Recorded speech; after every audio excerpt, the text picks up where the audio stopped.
Eso está aquí en el Evangelio de hoy, lo vamos a señalar. Escuchen.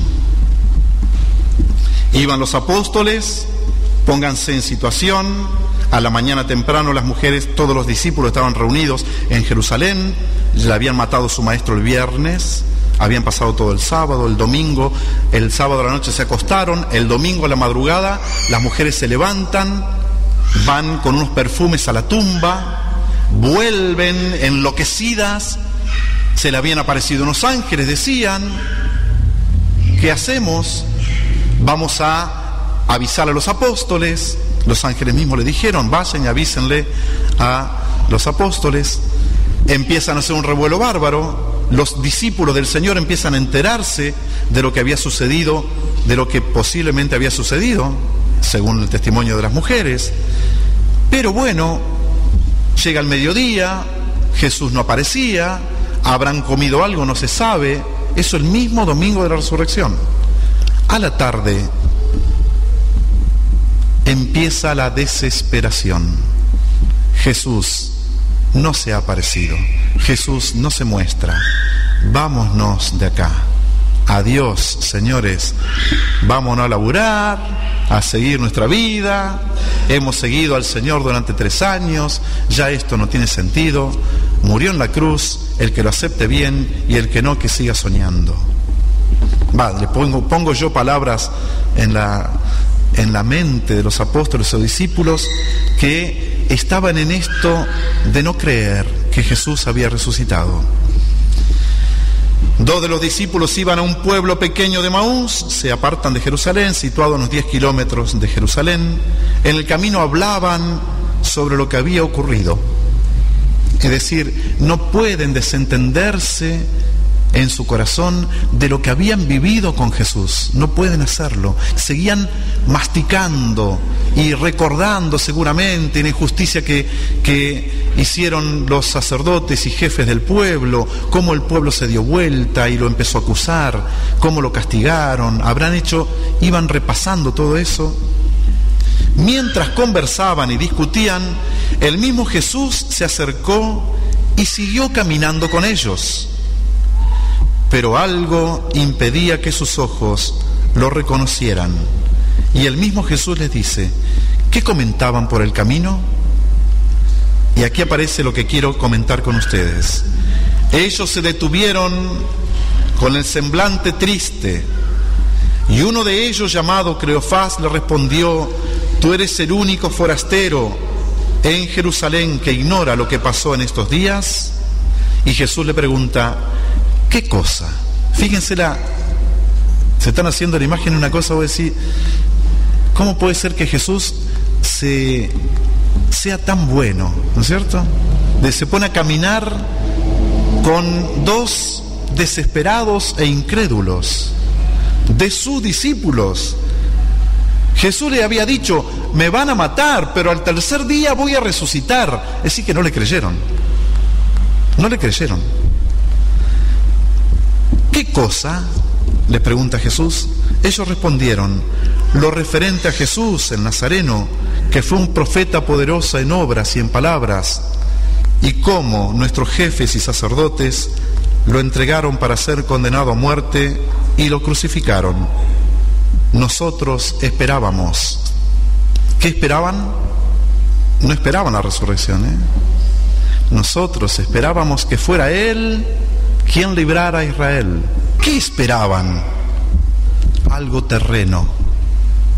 La liberación política, la liberación del poder de los romanos sobre el pueblo elegido, el sacarse los yugos de la esclavitud, el ir a la guerra y triunfar con un Jesús, es decir, un Mesías que tenga una espada y corte cabezas y tenga el poder de aniquilar con su mirada o con su aliento a sus enemigos. Eso es lo que esperaban. Esperaban un trono. ¿Recuerdan el texto ese? Donde una mujer se tira a los pies de Jesús, que era la mamá de Juan y Santiago, ¿no? Y entonces Jesús le dice, ¿qué me quieres pedir? ¿Qué le pide esta mujer, mamá de 2 apóstoles? Sí, escuchen el pedido de la mujer, dice, quiero pedirte que estos 2 hijos míos estén sentados uno a tu derecha y otro a tu izquierda, cuando tú estés sentado en tu trono de rey. ¿Qué tipo de trono pensaba esta mujer? ¿El trono del cielo, con los ángeles? No, un trono material, porque veían en Cristo que Él iba a ser un rey, pero un rey terreno. ¿Qué esperaban los apóstoles cuando veían a Cristo? ¿Qué discutían 4 o 5 días antes de que Cristo muera? Se pasaban los días discutiendo quién iba a ser el más grande, quién iba a tener más poder, quién iba a ser el segundo de Él, el segundo de Jesús. Todo terreno, todo poder, toda una cosa horrorosa. Bueno, nosotros somos iguales. Qué cosa, ¿no? Nos acercamos muchas veces a Jesús con esperanzas meramente terrenas. Me voy a hacer amigo de Jesús para que me vaya bien en la vida. Me voy a hacer amigo de Jesús para curarme. Voy a confesarme para ver si se me pasa esta tristeza. Voy a comulgar a ver si puedo poner un poco más de paz en mi corazón. ¿Y cuándo miramos a Dios? ¿Cuándo le creeremos a Él de verdad, pero más allá de nuestra vida, de nuestras situaciones internas o de nuestras situaciones sociales? Hay como un descenso de la mirada del creyente que en un momento mira a Dios y lo trata a Dios como un almacenero. ¿Vieron? Cuando vos vas al almacén, ¿qué tenés que decir? Deme un paquete de yerba, un paquete de cosas, un atado de no sé de qué, una caja de fósforo, y uno saca del bolsillo el dinero y paga, ¿no? O sea, Dios pareciera que me debiera dar a mí los productos que necesito porque yo le estoy pagando a Él con mi presencia, con mi piedad, con mi vida buena, trato de no pecar, me confieso habitualmente. Entonces yo voy conformando una riqueza propia y yo le vendo esa riqueza al Señor y Él me tiene que dar a mí salud, un buen pasar medianamente, por lo menos para pagar las cuentas. Él me tiene que librar de las enfermedades, etcétera. Somos un poco así, ¿no? Un poquito. No ustedes, pero yo un poco. Ustedes capaz que también. Nosotros esperábamos que fuera Él quien librara a Israel. ¿Qué esperaban? Tenían a Dios delante de ellos y estaban pidiéndole baratijas. El que pierde la esperanza cae en un estado, o sea, el que deforma la esperanza, el que no espera en Dios realmente y que tiene como deformado esta tendencia de que Dios nos asista con cantidad de cosas terrenas, en un momento cae en ese estado tan conocido por muchos de nosotros que se llama la tristeza. ¿De dónde proviene la tristeza? Gracias a Dios, en Luján nadie es triste, ¿no es cierto? Y acá tampoco. Lo digo en chiste esto, pero es un tiempo de mucha angustia. El tiempo moderno es de una gran angustia. Angustia por cosas como perder un trabajo. Pero yo si pierdo el trabajo, padre, no puedo pagar las cuentas, no puedo pagar el banco, no puedo, me voy a terminar en la calle, voy a tener que terminando viviendo en la casa de mi suegra, que no la banco ni ahí. El problema no va a haber perdido el trabajo, sino aguantarse la suegra, ¿sí? ¿No es cierto? Sí, es verdad, hay muchas cosas tremendas y muchas cosas negativas en nuestra vida, pero la verdad, uno pone en la balanza lo que perdemos y lo que ganamos y no se justifica perder la paz del corazón por cosas tan livianas. Y padre, usted dice eso porque usted no tiene hijos, usted no tiene familia. Miren,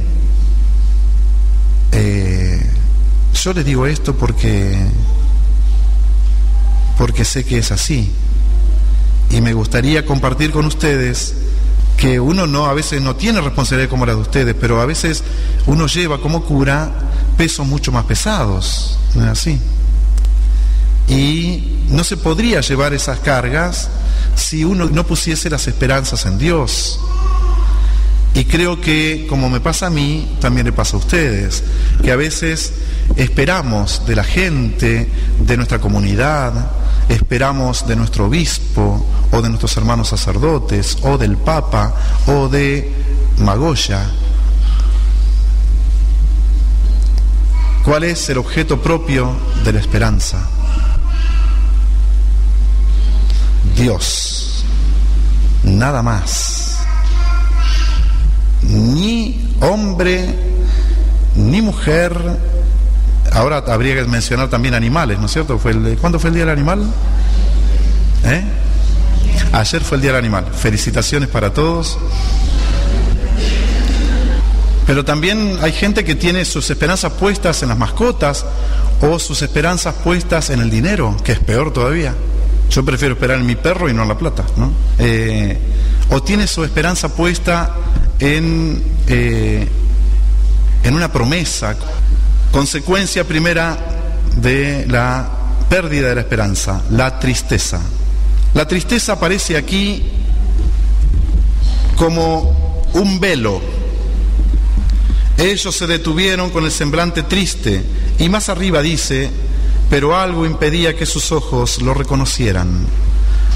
Perder la esperanza o no tener esperanza trae como una consecuencia un deterioro en la visión. No alcanzamos a ver las cosas como son. Es más, hasta puede caminar Dios al lado nuestro, puede abrazarnos Dios, puede llevarnos en upa, pero no lo sentimos, no lo experimentamos, no lo vemos.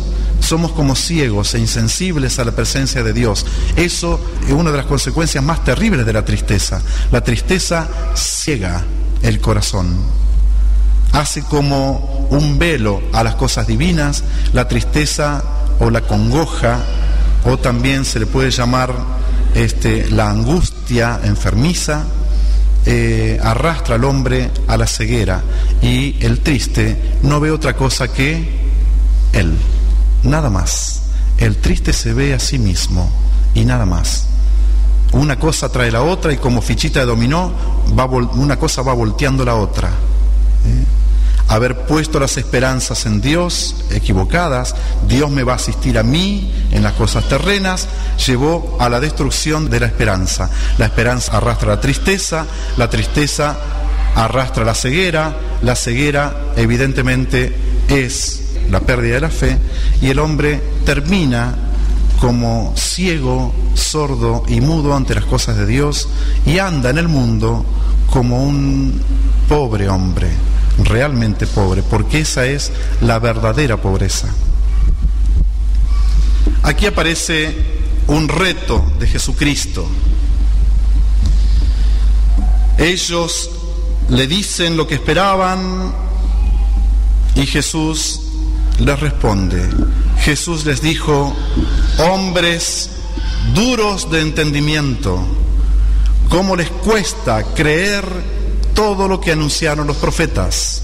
Aparece aquí uno de los remedios de la tristeza, que es la fe. Hombres duros de entendimiento, ¿cómo les cuesta creer todo lo que anunciaron los profetas? ¿Y por qué nos cuesta creer? Porque nosotros muchas veces aceptamos a Dios por medio de la fe mientras las cosas vayan bien, mientras todo vaya en su carril. Todo tiene que ir ordenadito, hermanito, ¿sabe? Tengo que obrar, los chicos tienen que estar sanos, en la escuela todo tiene que ir bien, en el trabajo, en el matrimonio. Cuando empiezan los problemas, ahí empezamos a perder la fe. Porque tendemos, como los apóstoles, a rechazar la cruz como elemento constitutivo del creyente, de la vida del creyente. El creyente debe integrar la cruz y la contrariedad en su vida. Dice aquí: no era necesario que el Mesías soportara esos sufrimientos. Fíjense cómo aparece el tema del sufrimiento, vinculado a la pérdida de fe o a la dureza de entendimiento. No queremos entender que nuestra vida va a ser más o menos como viene. Pero padre, usted no está cortando las alas. Usted no está diciendo que no tenemos que esperar nada más. Nos está diciendo que tenemos que ser hombres mediocres, que no tenemos que esperar en nada terreno. No, yo estoy hablando de lo espiritual. Después, si ustedes quieren construir algo terreno, tendrán que esforzarse, trabajar. Le aviso que nadie trabajando se hace rico. Si alguien de ustedes pensó que trabajando alguien se puede hacer rico, está equivocado. O sea, para hacerte rico tenés que matar gente, tenés que hambrear gente, tenés que entregar a tu propio padre, a tu propia madre, a tus propios hijos, tenés que entregarlos, tenés que dejar que lo carneen, ¿no? Tenés que olvidarte de los amores, tenés que olvidarte del bien, la distinción entre el bien y el mal. Para hacer mucho dinero se necesita inescrupulosidad, ¿no? O suerte, ¿viste? Para algunos, porque por ahí le donaron que el papá era un tipo que tenía plata, bueno, más o menos agarró de arriba, ¿no es cierto? Pero la intención no es meditar sobre esto y cortarle las alas sobre las esperanzas que ustedes puedan tener en el ámbito terreno. Ténganlas. En el ámbito espiritual es otra cosa. En el ámbito espiritual es otra cosa. En el ámbito espiritual debemos integrar nuestros dolores y nuestras cruces a la vida y no rebuznar constantemente contra ellos, porque en la vida del resucitado la cruz está integrada. ¿Qué tenía Cristo en sus manos? Y en sus pies, y en su costado. ¿Qué quiere decir que Cristo en sus manos, en sus pies, en su costado conservó las llagas? Que para llegar a la resurrección hay que pasar por la cruz. Hay que pasar por la pena, la angustia, el desprecio. Hay que pasar por el dolor físico y espiritual. El que quiera llegar a la resurrección tiene que pasar por la cruz. Pero yo no quiero pasar por la cruz. Entonces está en otro lugar. Pero si nosotros tenemos que luchar contra el sufrimiento, sí, pero en un momento no se puede luchar contra el sufrimiento. ¿No era necesario que el Mesías soportara estos sufrimientos para entrar en su gloria? Y comenzando por Moisés y continuando con todos los profetas, les interpretó en todas las escrituras lo que se refería a él. Toda la escritura está plagada de estas profecías que juntan a la gloria del Mesías la cruz y el dolor. Hablan de la cruz, describen los dolores del Mesías. Y no queremos creer en un Dios que nos diga: tenés que cargar tu cruz, tenés que llevar tu cruz. Es como instintivo en nosotros muchas veces. Cuando llegaron al pueblo, quedaron como enamorados de ese forastero, no lo descubrían, hizo ademán a seguir de largo. Imagínense estos dos hombres que cuando Jesús en el camino les iba hablando, les iba hirviendo el corazón, ¿no es cierto? Iban como desayunándose de la verdad. Y lo invitan a quedarse en casa, comparten la mesa y lo descubren al partir el pan. Jesucristo no abandona al desesperado, está al lado nuestro. Él no deja a aquellos que han perdido la fe, sigue diciéndoles que Él está al lado. Él está muy cerca de aquel que sufre, pero el que sufre, el desesperado, el que ha perdido la fe, tiene que hacer un esfuerzo personal, tiene que abrir los ojos y tiene que darse cuenta de que Cristo ha resucitado y nos espera en Galilea. Este mundo necesita que se le grite una y otra vez que hay uno que ha vencido la muerte. En este momento hay muchos hombres y mujeres que mueren por creer en Cristo. ¿Pero por qué mueren? ¿Por qué se entregan a la muerte? Porque creen en la resurrección. Nosotros en este momento entonces le vamos a pedir al Señor que acreciente nuestra esperanza en Cristo Jesús, que nos conceda la certeza en la fe de la resurrección de Cristo y nos dé así el poder superar nuestras angustias y tristezas Todo esto para llegar a la vida eterna y gozarlo eternamente. Creo en Dios Padre,